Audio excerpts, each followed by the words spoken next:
Good day, ladies and gentlemen, and welcome to today's webcast entitled PRIMEChat, Better Insights, Better PR ROI. Today, we welcome the outspoken Alan Kelly, CEO of Playmaker Systems, to PRIMEChat. Today's conversation is brought to you by PRIMEChat Research Americas and powered by OnStream Media. To submit a question or comment at any time during the webcast, please click on the Ask a Question button located at the bottom of your screen. Simply type your message into the box and click the Submit button. Alternatively, you could submit your questions via Twitter using hashtag PRIMEChat. All questions will be answered at the end of today's presentation. At this time, it is my pleasure to turn the floor over to your host, Mark Weiner. Mark, the floor is yours. Thank you. Welcome, everybody, to this month's PRIMEChat, where we are welcoming Alan Kelly, always provocative, always stirring the pot, and that's what makes his participation so compelling. Alan's a former agency owner, author, educator, and now the developer of a standard-setting decision-making system at Playmaker. Alan will present, introduce you to Playmaker and how it works, and then we will have conversation later. We encourage you to submit questions through the portal, and we will address all those questions in the Q&A part in about 20 minutes or so. Thanks, Alan. Take it away. Hi, everybody, and thanks, Mark. I suppose now it's been warned that I'm to be provocative, and I suppose that might come in two areas insofar as that I'd like to talk about how in measurement, in media and metrics and PR and comms measurement in particular, we're now able to move forward and talk about strategy and motive and measuring those things, which I think goes a little bit deeper and gives us a little bit more information than what we're currently able to get through measures of reputation or trust or sentiment. I'm a skeptic of those insofar as I'm not sure that that's where PR and comms ought to be living and what we ought to be selling, and we can talk about that later. But in the meantime, let me talk to you and describe a little bit about the work at Playmaker Systems. And actually, you have to look real quickly at a bio of my work, which I was asked to put up, and you can see there that I started early as the national president of PRSSA in 1980 and grew up through USC and Stanford and Com Research, and ultimately founded and sold a PR agency called Applied Communications, and have since then had a lot of fun in developing this firm, Playmaker, which is based in D.C., and our business is generally in the area of strategy and analytics. So let's move on a little bit. The firm itself, you can see there, is we've had the honor of working with some terrific companies and partners, from Hewlett-Packard and Abbott and Pandora and Shell to academic partners in the form of George Washington University at the Political School of Management and USC at the Annenberg School of Communications.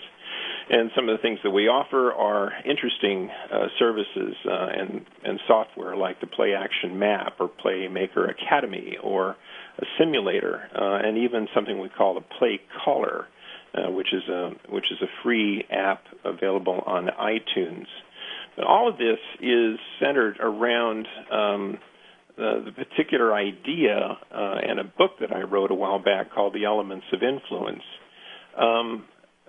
which gets at this notion of looking for more and trying to be a bit more, forthcoming or honest about the work that happens in communications. The birth story of sorts that goes with all this, and I can tell it quickly, is that my client, Larry Ellison, the CEO of Oracle some years ago, once stood in front of Bill Gates and an audience of tech people and proclaimed the PC to be a ridiculous device. And that was not such a great moment. Usually you'd think about in the world of PR, but I thought it was a fascinating moment because Ellison was doing something. He was running a play. He was making a ploy. He was being provocative, and he was telling his arch rival that he stinks and his system and his PCs are ridiculous. I wanted to know much more about that. I'm the son of a cell biologist. I was fascinated with the idea that if I could figure out what he was doing and if I could name it, then maybe I could describe it. And if I could find one, I could find two. If I could find two, I could find three. And if I found three, I could have maybe a system. And I had literally the idea at that time that perhaps that what I was thinking about was the first periodic, the first stable, tested, exhaustive system of these things that he was doing. But of course, what are they? And what we've come to know through the writing of the book is what they are what we call influence strategies.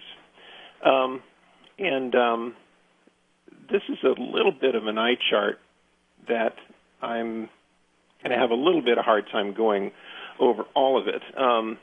It used to animate, pardon me. But let me just give you a few examples of what I'm talking about.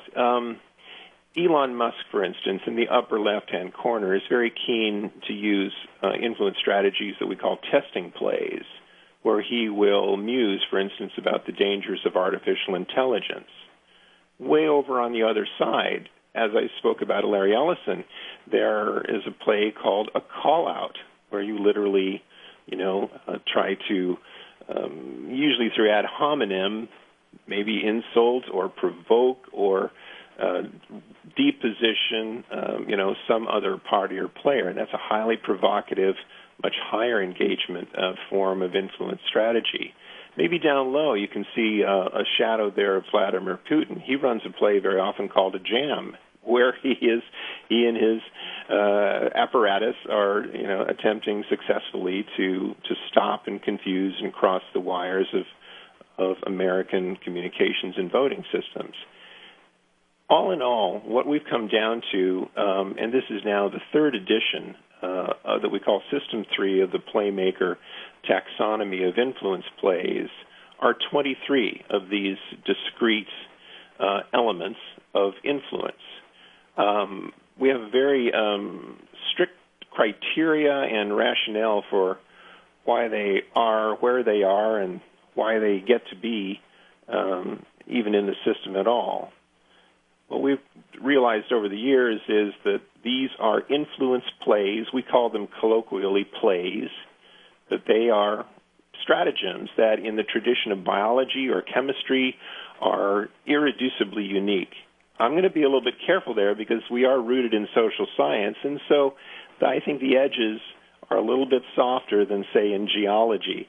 It's not basalt and granite those are very distinguished and distinct, and let's say different from some of the plays in our system. But nonetheless, I think we have to have, at this point in time, given the importance of communications and what it does and the intangible assets that it manages, we need to know so much more about the moves and the motives, the rows and the seat numbers that we occupy as we push an agenda, as we try to burn it.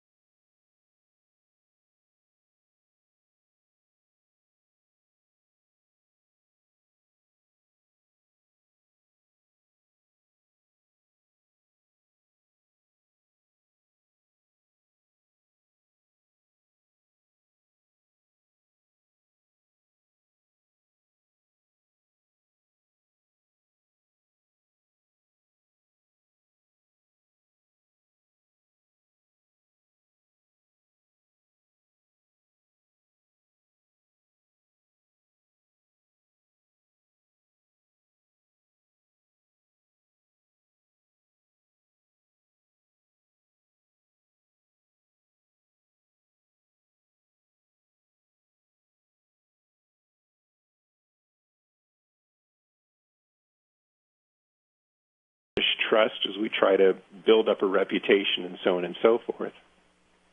In order for any of these influence strategies to be eligible for the table, they have to satisfy these four criteria, the first being unique, the second being strategic, the third being causal, and the fourth being intangible.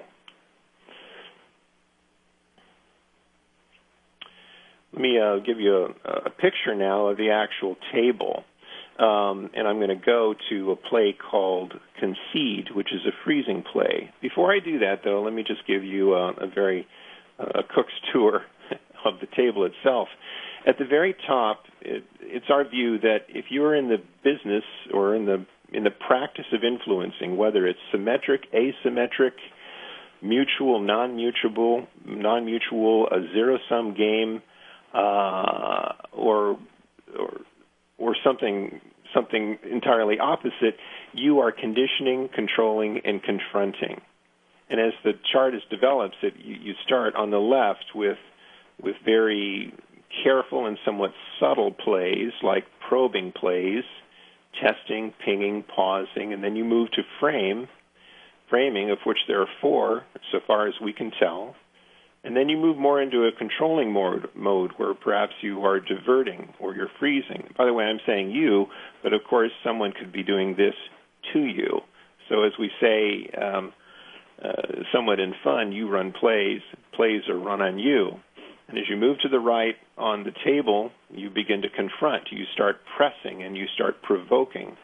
So as you go from left to right, you slowly uncloak, your intentions, and the influence strategies become much higher engagement. And as you go on the top of that stack, by the way, they're higher transparency. That's a super quick description of how this works. And let me go to just one of the plays as just an example.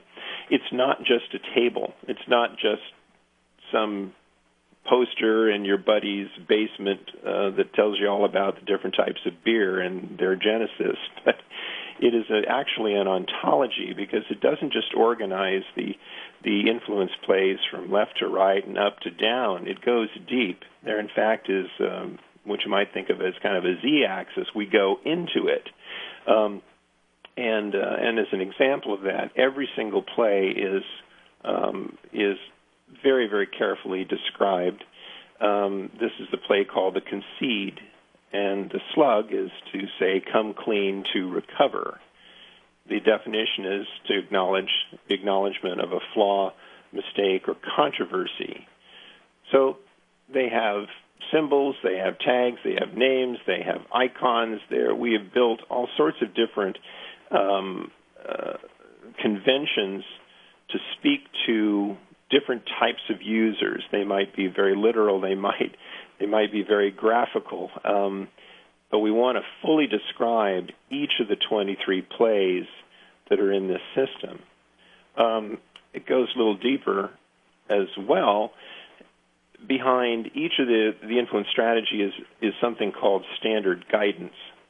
We have the benefit of 10, 15 years of experience now of testing and trying out each of these strategies with the companies and the academic partners that you saw in the early slides.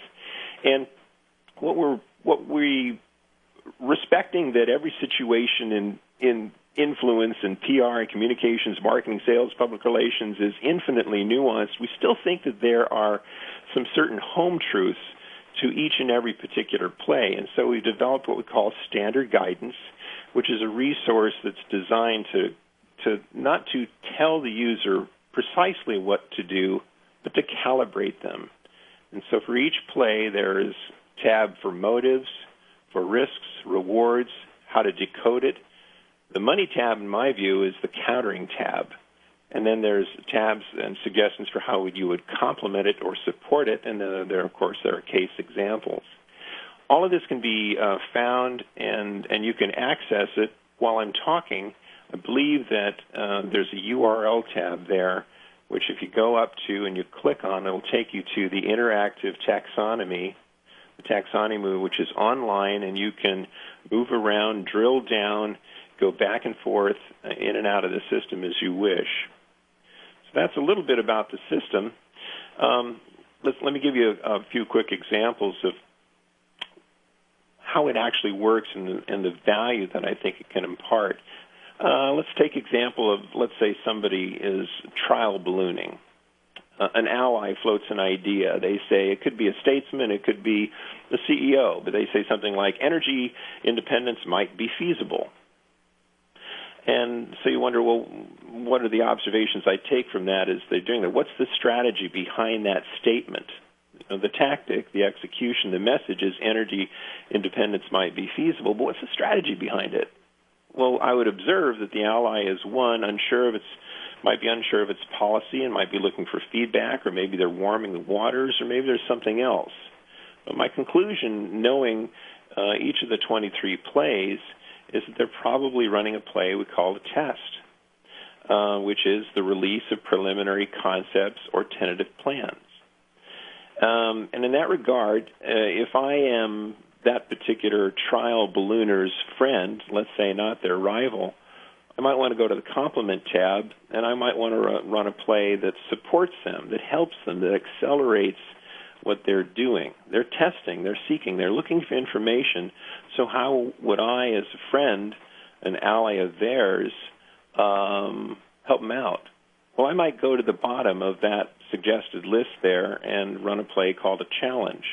I might encourage others to consider the merit of what the player has said. I might say, have you thought about this and how it might help you too? In other words, I would get into the game and run a play that is complementary to the testing play of the ally who's musing or thinking about energy independence. That's a little bit how this works. Let me give you another quick example if I can. Let's play the framing game. Some of you, by the way, may be quite familiar with framing. I just came back from a conference in the sector of public interest communications where it's all about framing and storytelling and things like that. And political operatives like George Lakoff have talked quite a lot about framing. Well, in our system, framing sure is a thing, but there's actually 4 ways of differentiating that particular function. And here's where we're going to talk about just one of them, called the filter. Let's say you've got a client and the client's product just sucks. I'm sure that's happened to all of us. So you observe that, well, there's nothing in the pipeline. There's nothing in R&D to make it better. The market wants your client. The market wants what your client can't make, and the market share is crashing. The conclusion might be that the only choice you've got, at least in the meantime, would be to push the positives and ignore the negatives. And in the taxonomy of influence plays in the Playmaker system, that probably means that you want to use a strategy called the filter or filtering. And so, and again, if you're friend or foe, standard guidance might tell you what, or give you some guidance as to what you want to do to help them or hurt them along the way. But the point here is that this is something that's very, very common in communications. We're probably always filtering. And I think it's crucial because it helps to set an agenda. It helps to state what's important and maybe what's not. It helps to put things up front and to tell people to disregard others. It's a criteria setter. It's a very, very important play, and it's almost so abundant we sometimes liken it to, let's say, hydrogen or nitrogen in the periodic table of elements. I want to show you just a few examples of how this system can then be used further to characterize or to animate kind of tricky or subjective phenomenon. What you're seeing here is actually the product of a pilot program we have in the makings, which uses machine learning techniques and conventions to sense the plays that are being run. I don't have time to get into all of this, but what you are seeing in rough form here are 2 graphics of 2 executives. The content that's been mined for Tim Cook and Mark Zuckerberg, respectively, is their quarterly earnings statements, those transcriptions. And they have been sensed and read by our Playmaker machine, if you will, our motive engine, sometimes we call it, and we have plotted then plays or the categories that Tim Cook and Mark Zuckerberg have operated in. And the lesson here to learn is that Mark Zuckerberg appears to be what I would call a flatliner. He is not a dynamic playmaker. He is really prone and only comfortable with, say, pressing plays, which are usually strategies of declaration, very safe, very statement-oriented rhetoric, versus Tim Cook, who uses a lot. He'll press, he'll do some freezing, he seems to test when it's necessary, and what's most interesting here is that the plays that he runs do tend to show some likeness to what's in the background. In this case, that's his stock price chart. So this evokes quite a lot of questions, and and the implication here is that we can begin to develop what we call strategy signatures for a phenomenon, for players, for individuals, for companies. And we can start to use those as kind of waveforms, if you will, that we can compare over time and start to correlate that with other conditions in a marketplace, and then begin to make predictions about it. More to be said, possibly offline or maybe in Q&A, but that's a really exciting development in our bat cave here. We call it a Playmaker. Here's another example, and I can't get this to animate, so I apologize for the complexity. This is basically a study of what Vladimir Putin said a year ago in his annual press conference. And in short order, what it's intended to show is that there are some subjects which he clearly favors and wants to talk about, some subjects that he doesn't. This is not a volumetric score. This is measuring his rhetoric. This is measuring the influence strategies behind his rhetoric, so that he's clearly comfortable talking about maybe, let's say, agriculture, but he's not comfortable talking about, Crimea, for instance. Again, this helps us to establish a baseline if we're studying Vladimir Putin, and we should be, for change over time. In a way, if I was a doctor, I might say what you're looking at here is one slice of one piece of tissue over time, and then maybe next month I might come, or next second I might come and layer them together, and you can start to see an animation of how a particular player is moving, and how their rhetoric and their intent and their strategy is changing on a particular subject. Another example of the kind of work we do and the ways that we implement the Playmaker system is here. We jumped ahead, so I'll go back. We take some of this information and we're able to develop, again, what we call strategy signatures. Here is an example of a signature that you might see tends to be left and tends to be right, as set against our table. It is the same signature. It's the same signature by three very different players: Greenpeace, ISIS, and PETA. In our experience, activists, whether they're activists or insurgents, NGOs, organizations that have fewer laws to abide by and have a clear agenda that they're pushing, they tend to show this sort of forked binary kind of a signature. They tend to be passive-aggressive, in other words. They tend to tease and taunt and do subtle things on the left, and then they tend to do very provocative things, call-outs, baits, peacocks over to the right. So when you see a strategy that's split like that, you might begin to think that here's somebody who doesn't play by the rules and is playing for keeps. One of the things that we can do also is to begin to plot plays over time. We can set a timeline at 0 and we can study the plays that have been run. That's what we call depiction. And then because of the standard guidance resource that I showed you, we can begin to plot and predict what plays might happen. This one is just an abstraction of that idea, but I hope you get the idea that you can array, usually usually we do 2 players, but sometimes you can do as many as 4 to show over time the plays that are being run, and to use that to begin to project through decision trees how it might go.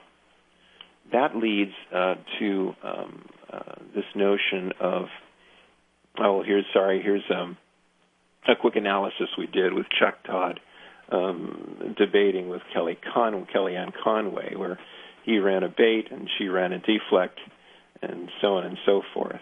We have more on that on some Twitter videos. So what I was driving at here is this concept.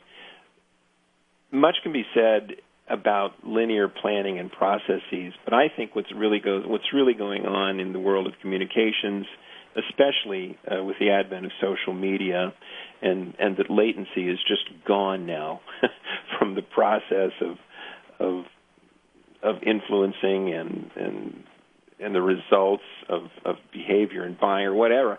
There's a constant back and forth between a player and a rival, for instance, which is shown in just the simple figure 8.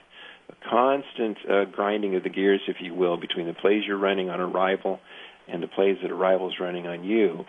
And if you want to expand that a little bit, the way I think of it is that in reality, a principal player tends to be and feels like they're in the middle, where they're constantly brokering and running plays at or with or on constituents and customers up in the gray, or the collaborators over in the lower left and green, or competitors over in the lower right. They're in the middle. They're in the hot spot.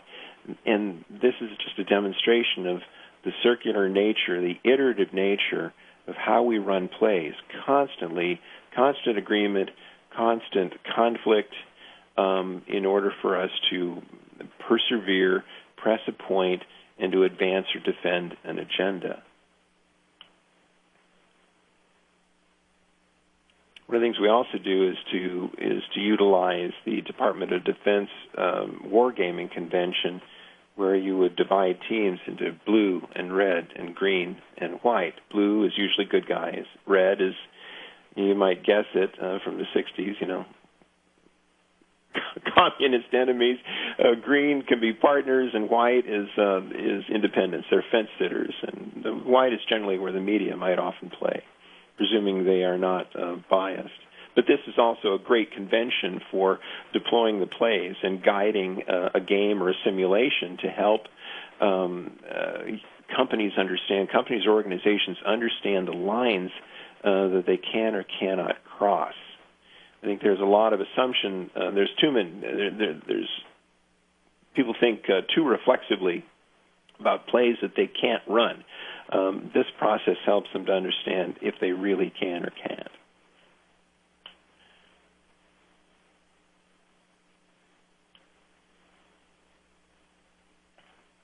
So a dilemma, and this might take us to our Q&A, that I see is what I've described. Is this something communicators really want to report? Do they really want to begin to, assuming they can, do they want to go and find and locate and measure influence strategies or the motives behind them?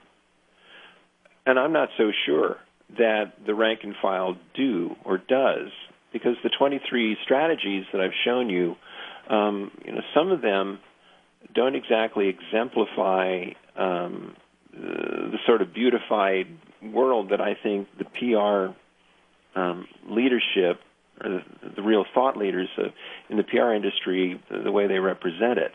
I think we tend to think PR tends to be beautified, and I think a lot of the plays that we've just run through, even though we've run through quickly, are not exactly what you might want to hold up and tell your mom about when you go home for Thanksgiving. Jams and baits and call-outs, for instance, those do tend to have hostile intent. Deflects, decoys. If you run those plays, you are very possibly flirting with an ethical. You're flirting with bad ethics. So it's easy and it's safe to return to trust and reputation and sentiment, except that I'm not sure that is really what we ought to be measuring, not exclusively at least, because I'm not sure that's what we control. Reputation and trust and sentiment as examples, these are outputs, and they are the products of secondary and tertiary effects, only the smallest part of which communications has control over. What we do have control over are the moves that we make and the strategies that we use to drive a program, or again, to maybe defend a position. And I think that we have a system now, at least offered through my work, to begin to identify and to measure those strategies that we're actually using. To me, that's the gist of the work that we do. But we're not all that keen to talk about it because it doesn't necessarily match with the more handsome picture that we tend to talk about as the handsome definitions that PR tends to say they're about. PR tends to say they're about brokering trust. And I'm not sure that that's entirely true. I think that at the end of the day, public relations is about competitive advantage. We might do it for mutual agreement, but still in all, we're there to advance in some relative space the position or agenda of a client or company. At any rate, that's the thing that Mark and I have talked a lot about, is whether or not the things that we're measuring are absolutely the home base for PR, and if the things that we really are doing tend to be ignored because they're not pretty, to put it simply. I threw up here a couple of op-eds that I've penned over the last year or two. This one is called "Trust Me, I've Got a Barometer," and it expresses my view that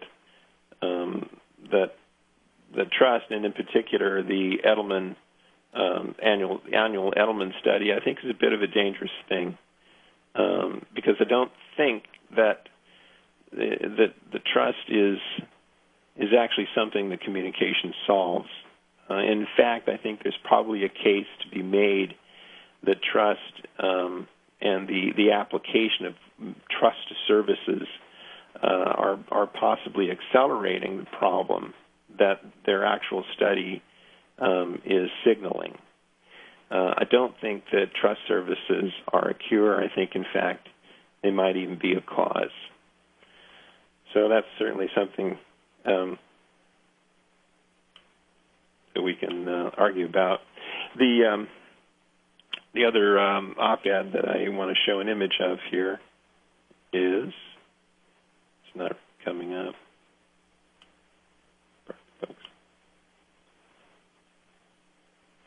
Is another op-ed opinion piece that I penned called "Fake News: PR's Little Monster." This is about a year ago, and it has occurred to me that if you take into account the 70 or so post-World War II years that the public relations industry has grown up in, I don't think anybody ought to be surprised by the advent of fake news. I think that it is the business as it really is, not as Jim Grunig might talk about it, or some of our scholars or association heads, might wish for it to be. The real reality is that public relations, it's now a $1 billion industry and 250,000 PR pros in the U.S. They're mobilized to normalize hyperbole and to hedge attribution. Their MO, so far as I can see, and having been in the industry, is to advance and inveigle issues, ideas, and events into the news that are not naturally news. So when we talk about, oh my gosh, that we've got fake news, I'm not sure we should be surprised because we've had a major industry pounding away at the Fourth Estate for in excess of a half a century. So it's no wonder to me that the business, particularly the Fourth Estate and just journalism, is so susceptible and so weak as it is. And I think the public relations industry needs to take a long look at the role that it has played. I don't see that happening right now. I see a lot of organizations expressing shock and great desire to correct that, but I don't think you can correct it until you're honest about the role that perhaps you played in creating the problem.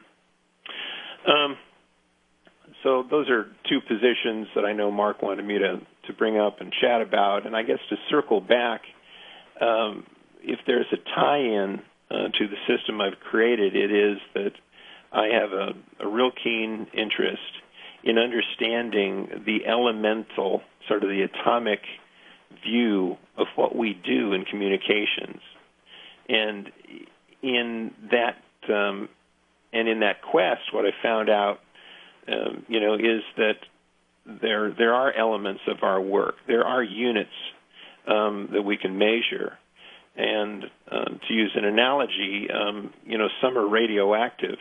They're not necessarily friendly or good. Some are poisonous, like in a phylogenetic tree. You want to handle those critters carefully. But I think it's high time that we described as candidly as possible and observed as carefully as possible what precisely we really are doing as communicators. I think given the state of where we are right now, in terms of really understanding truth and really understanding facts, it would be important that we do this sort of work. So with that, Mark, perhaps I'll turn it back to you, and you can moderate our Q&A or take this where you think we ought to go. All right. Thank you, Alan. So I want to remind everybody, send in your questions, and I will relay them. For starters, how do you envision the future of public relations if it remains on its current course? I think that PR is headed for its own 911 moment. We've certainly had it in politics. We've had it in the insurance industry. We've had it in finance. I think we may actually be seeing it now. Particularly as we start to talk about media literacy, there's a new effort now to understand what in the world is happening with journalism. So people talk about media literacy. Well, as we start to study media literacy, we're going to have to start studying what exactly what is the influence upon the Fourth Estate. And I think it's not going to be a very pretty picture. I think we'll start to understand that the populace, if you will, non-communicators will start to understand, oh my gosh, there's an entire industry that's mobilized to bend and inveigle their way into the news. They don't necessarily have, the best intentions or the very best reasons for being there. And I think they'll realize that the industry is really not dedicated to brokering information. We might want to say that, but I think we all know that that's really not true. So I think PR is headed for a bit of an emergency, a bit of a crisis, and I think it could be happening now.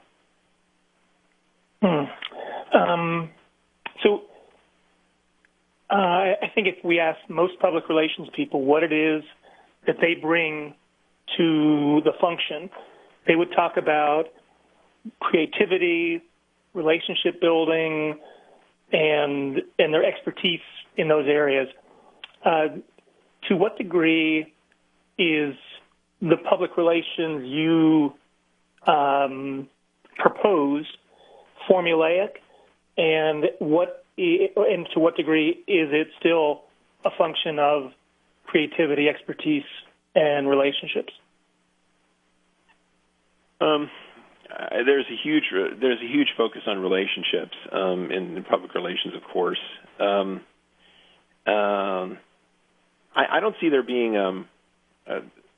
I don't think that if science advances per se, if you want to call it science, some might not, but as we get to understand in more analytical or empirical terms what is actually going on, let's say in PR, I don't think that that's going to tread upon, the merits of creativity, for instance, and relationships and things like that. I think they all still work together. I think it's just what occurred to me is that we have run fast and willingly toward things like reputation and things like trust and kind of self-nominating ideas, very safe and very pretty. But it's a little bit like a biologist, running into the lab without knowing what their species are, where a particular organism they're studying is in the phylogenetic tree. We don't know. Up to this point, at least in my view, PR and communications people literally haven't known what their work is based on. Some will say it's words, some will say it's reputation, some will say it's credibility or values, or authenticity has been very, very big. But that doesn't really answer the question. What we need to know are the units of the work. Without that, we're a little bit like accountants operating without generally accepted accounting principles, or printers operating without CMYK or RGB.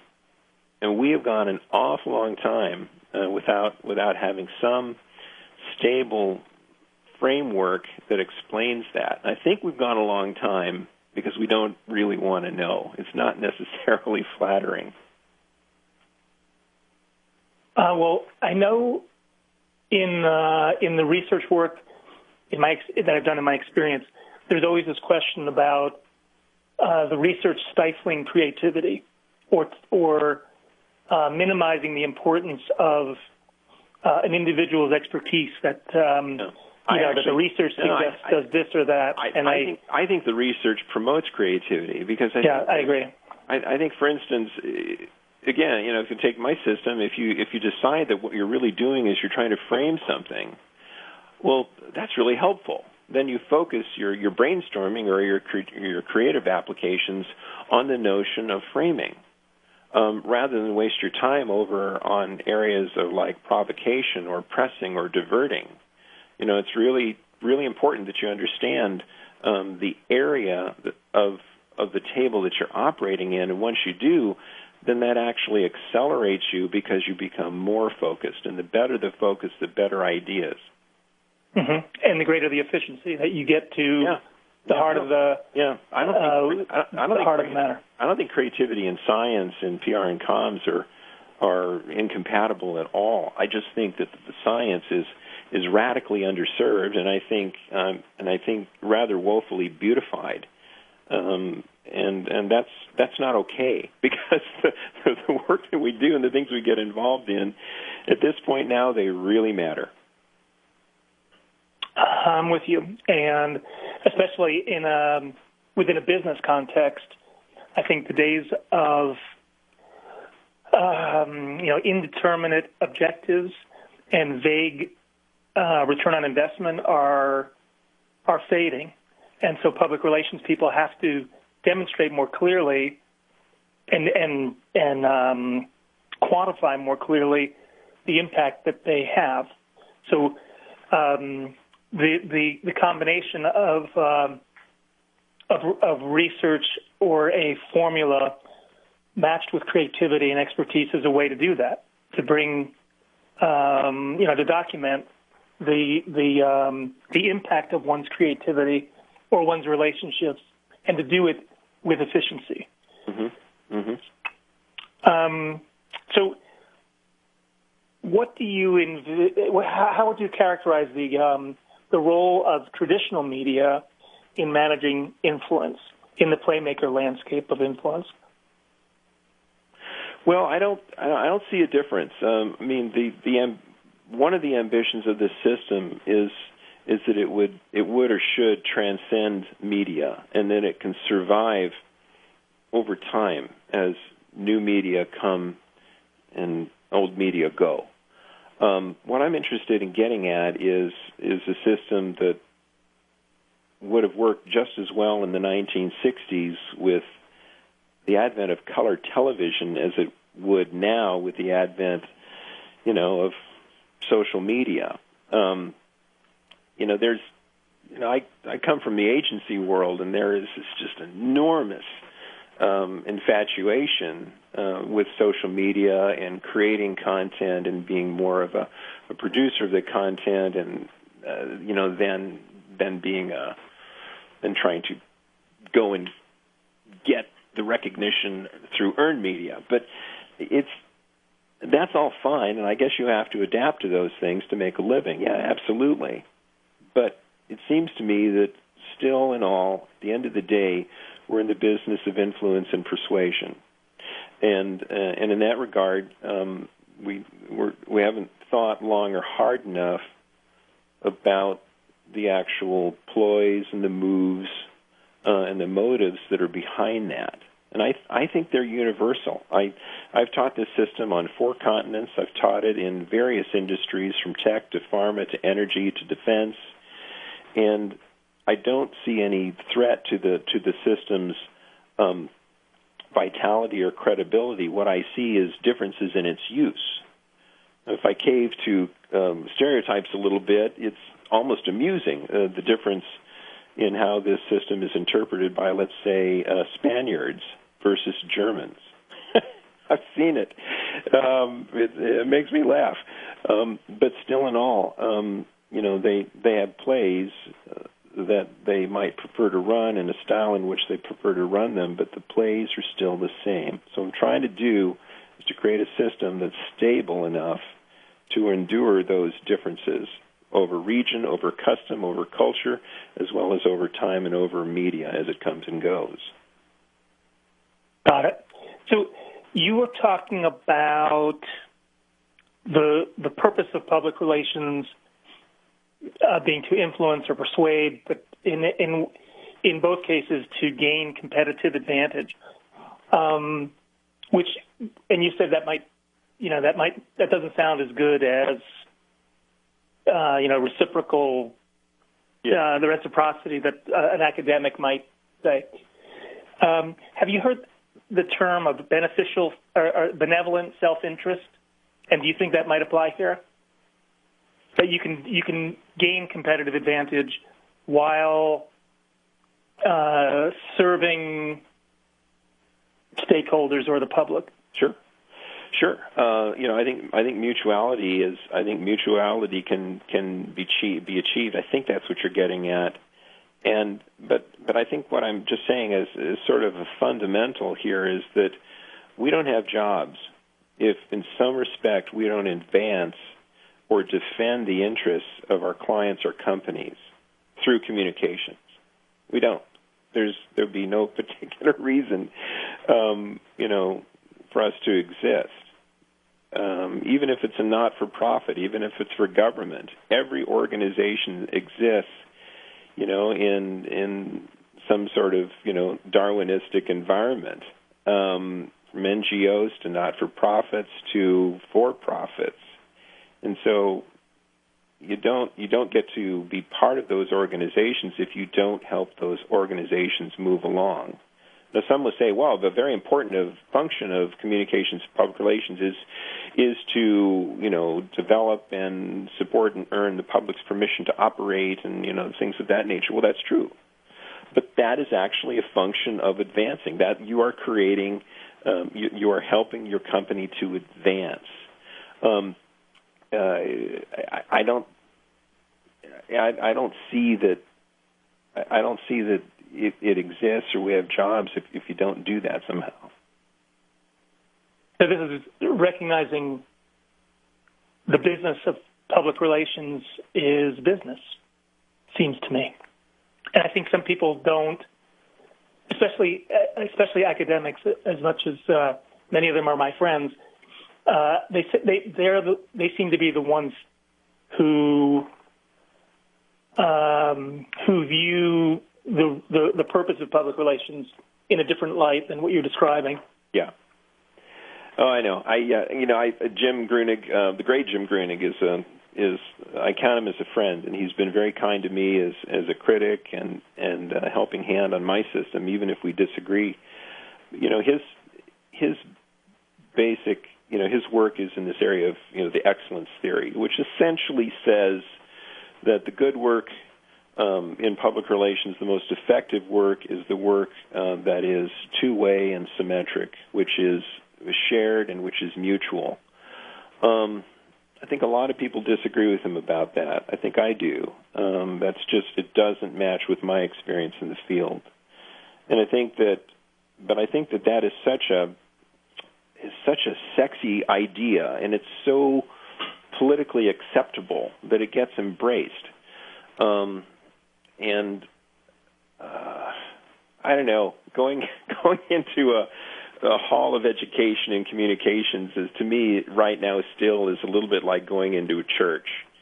What I want to do is I want to walk into a lab. I don't want to study scripture. I want to study sex education. I want to know what is really going on with our craft rather than being told how wonderful it should be. I've become a great cynic, of essentially what I call the PR priests.